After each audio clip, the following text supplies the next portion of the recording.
Imagine a school, one that could be anywhere in America.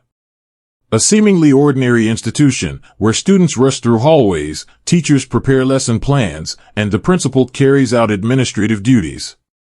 On the surface, it's no different than any other school until you look closer. Until you see what's happening beneath. Our story begins with Mr. Davis, a Black history teacher who has dedicated years to his students, pouring his passion into his lessons. He's knowledgeable, patient, and firm when necessary.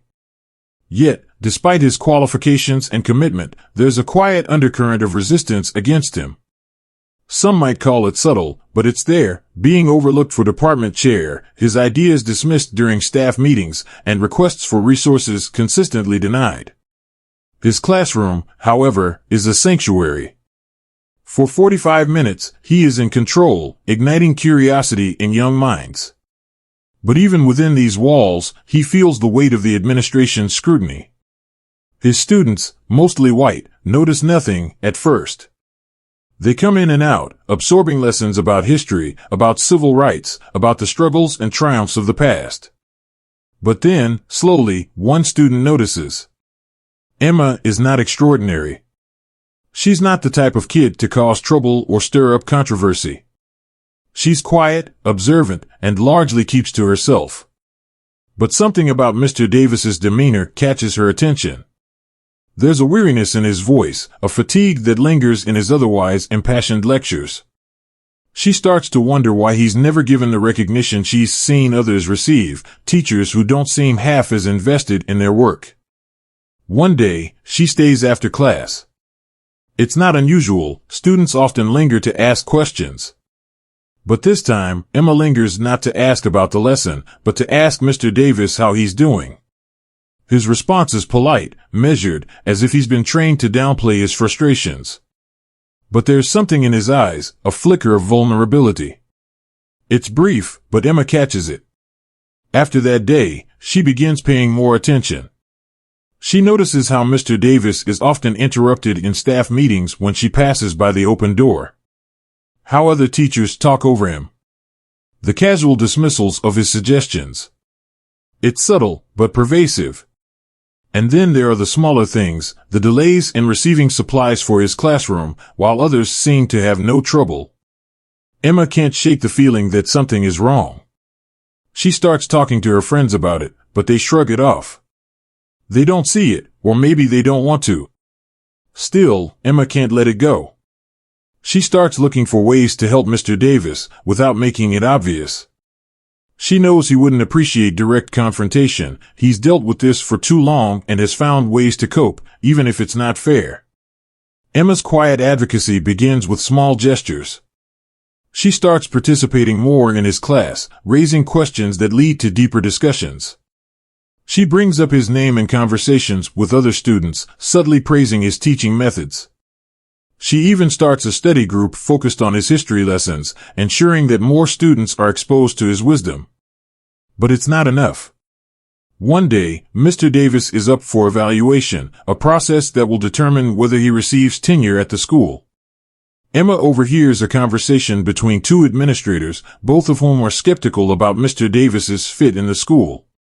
Their language is coded, terms like cultural fit and traditional methods veil their real concerns. Emma knows what they mean. She knows they're looking for any excuse to push him out. She realizes she has to act. Emma begins writing about her experiences in Mr. Davis's class, sharing them anonymously through the school's online forum. Her posts detail the profound impact his teaching has had on her understanding of history and social justice.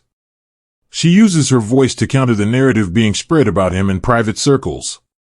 The posts catch the attention of other students who hadn't considered the biases in the system before. Soon, more voices join in. A movement starts to take shape, small at first, but steadily growing. Students who had previously remained silent start speaking up, sharing their own experiences and perspectives on the importance of Mr. Davis's teaching. The administration, taken aback by the sudden surge of support, is forced to address the growing unrest. They schedule a meeting with Mr. Davis, under the guise of discussing his future at the school. But this time, things are different.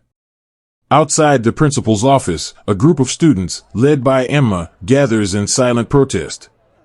They're holding signs, not of anger, but of support. Signs that read, "We stand with Mr. Davis, history matters, and our teacher, our advocate."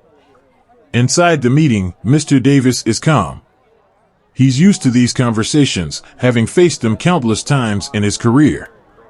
But this time, the principal hesitates. The voices outside are too loud to ignore, even though they speak no words. The administration is forced to reconsider. They realize that pushing Mr. Davis out would ignite a larger controversy than they're prepared to handle. His tenure is granted, albeit begrudgingly. But the victory is bittersweet. Mr. Davis knows the fight is far from over. There are still countless systemic barriers to overcome.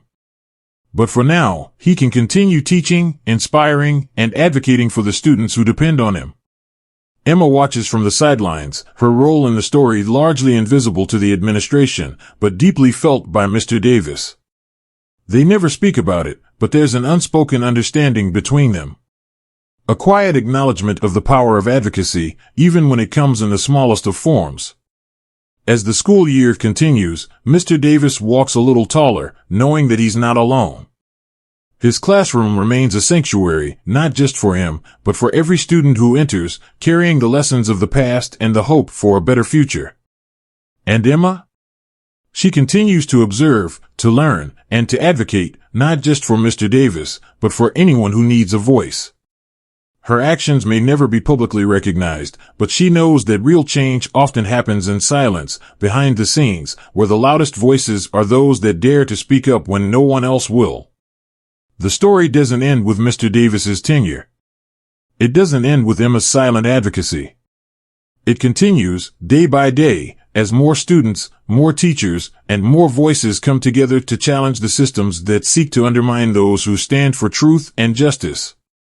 The ripple effect of one student's quiet determination grows, touching lives in ways she may never fully understand. And that, in the end, is the true power of advocacy. It doesn't have to be loud to make a difference. It just has to be persistent, compassionate, and rooted in the belief that change is possible, even in the face of overwhelming odds.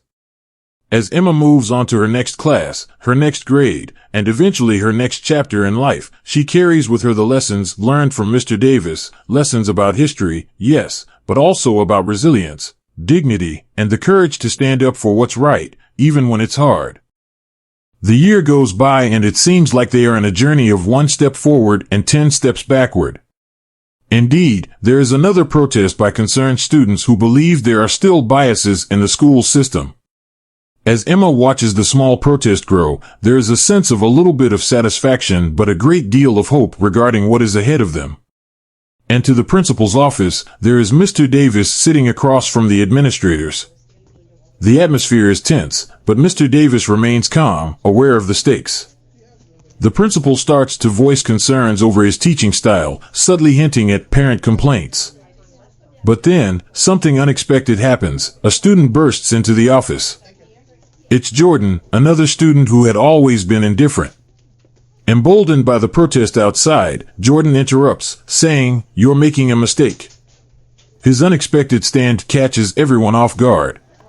The next scene will shift focus to Jordan, who reveals the growing tension among the students and their awareness of the school's discriminatory practices. His bold move sparks an honest, albeit awkward, conversation in the room, where Mr. Davis finally gets a chance to speak his truth. This is the turning point, where the community within the school starts to open their eyes to the systemic issues at play, and the administration is forced to reconsider its actions. As Jordan confronts the administrators, they are visibly stunned. The principal tries to regain control, asking Jordan to leave, but the student's interruption has shifted the tone of the meeting. Jordan mentions how students are starting to talk about the school's double standards and bias, pointing to the protest outside as evidence that more people are noticing. Mr. Davis watches quietly, recognizing that this moment isn't just about him anymore. It's about the students. He finally speaks up, calmly but firmly, calling out the systemic barriers and coded language that have been used to undermine his work for years. His words, supported by the growing student movement, have a new gravity. The administrators, cornered by both the protest and Jordan's boldness, hesitate. They attempt to deflect the conversation, claiming that their concerns are about performance and teaching standards. But Mr. Davis refuses to back down, highlighting specific instances of discrimination, calling out how other teachers with less experience or engagement have received more resources and support. Jordan, still standing, adds to the pressure. "You don't understand what this means to us. Mr. Davis isn't just a teacher, he's changed the way we see the world. And you're treating him like he's disposable." His words are simple, but they carry weight. Suddenly, there's a knock at the door. The secretary nervously informs the principal that a local journalist has arrived, curious about the protest outside. The tension spikes. The principal knows that allowing the story to go public could tarnish the school's reputation. As the meeting continues, the pressure mounts for the administrators to make a decision. What happens next? Mr. Davis is given an ultimatum: stay and keep quiet, or continue the fight with potential consequences. Emma and Jordan, meanwhile, rally the students outside, determined to bring the issue into the public eye if necessary. The stakes rise as the school must decide whether to protect its image or confront its biases head-on. As the pressure mounts, Mr. Davis is faced with a difficult choice. The administration offers him an ultimatum: to stay silent and keep his job, or continue speaking out and risk losing everything. However, emboldened by the support of Emma, Jordan, and the growing student protest, Mr. Davis decides not to back down. He understands that this fight is bigger than his career. It's about justice, equality, and setting an example for future students. With a renewed sense of purpose, he chooses to confront the administration's systemic racism head-on, even if it means risking his position. In a meeting with the school board, the pressure from both students and media forces the administration to reconsider its stance. Though hesitant, the school realizes the public backlash could be severe. Eventually, they agree to change their policies, grant Mr. Davis tenure, and implement diversity training for staff and administration. Mr. Davis emerges from the experience not only as a survivor but as a powerful advocate for change. His fight, fueled by the unexpected alliance with his students, becomes a turning point in the school's culture. While his road ahead will still be challenging, the victory sets a precedent that discrimination will no longer go unnoticed, and that silent advocates, whether students or teachers, can spark real transformation. After Mr. Davis secures tenure, the school faces a wave of media attention. Articles are written about the protests and the underlying racism in the education system. The students feel empowered by their success, but the story doesn't end with this victory. Mr. Davis continues teaching, but now with a new weight on his shoulders. He knows that while the school was forced to grant him tenure, there are still those in the administration and faculty who see him as a threat. Every move he makes is under scrutiny. But he refuses to be intimidated. Emma and Jordan, now in their final year of school, continue their quiet advocacy, working behind the scenes to ensure that the administration follows through with its promises. They help create a student-led diversity committee designed to address issues of racism and inequality within the school. The committee is initially met with resistance, as many in the school community prefer to ignore uncomfortable truths. But with persistence, the students gain momentum. Meanwhile, tensions rise among the faculty. Some teachers support Mr. Davis and the changes he represents, while others are more resistant, fearing that their own biases may come to light. At one point, a particularly hostile teacher, Mrs. Andrews, confronts Mr. Davis in the teacher's lounge, accusing him of stirring up trouble and making everything about race. The confrontation is heated, and Mr. Davis calmly but firmly defends his stance, explaining that advocating for fairness is not about race, it's about justice. This incident causes a division among the staff, with some teachers rallying behind Mr. Davis and others aligning with Mrs. Andrews. The school atmosphere becomes tense, with whispered conversations and visible factions forming in the hallways.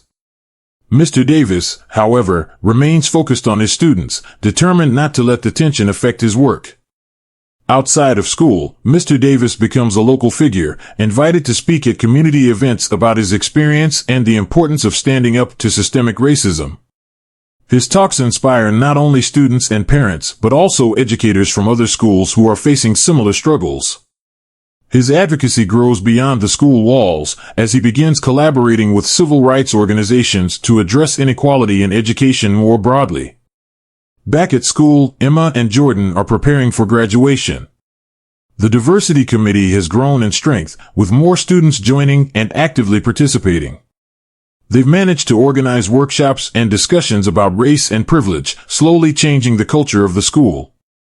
While not everyone is receptive, there's a sense that the conversation has started, and it's not going away. In the final weeks before graduation, the administration hosts a school-wide assembly where the principal, under pressure from both students and the media, announces the implementation of new policies aimed at promoting diversity and inclusion. These policies include mandatory diversity training for all staff, a commitment to hiring more diverse teachers, and the creation of a permanent student advisory board to address issues of racism and inequality. The assembly is a victory, but it's clear to Mr. Davis, Emma, and Jordan that this is just the beginning. Real change, they know, takes time. It takes persistence. And it takes people who are willing to advocate, both loudly and in silence. As graduation approaches, Mr. Davis reflects on the journey. He knows that his fight is far from over, but he also knows that he's not fighting alone anymore. Emma and Jordan, his silent advocates, have shown him the power of student voices, and together, they've started something bigger than any of them could have imagined. On graduation day, Emma gives the valedictory speech. She talks about her time at the school, but more importantly, she talks about courage, the courage to stand up for what's right, even when it's hard. She doesn't mention Mr. Davis by name, but everyone knows who she's talking about. The audience is silent as she speaks, her words carrying the weight of the change she helped bring about. After the ceremony, Emma and Jordan find Mr. Davis in the crowd. They don't say much, there's no need. A simple nod of understanding passes between them, a recognition of the journey they've shared. It's a quiet moment, but it speaks volumes. As the students disperse, and the graduation festivities begin, Mr. Davis walks away from the school, knowing that while this chapter has closed, the fight for equality continues.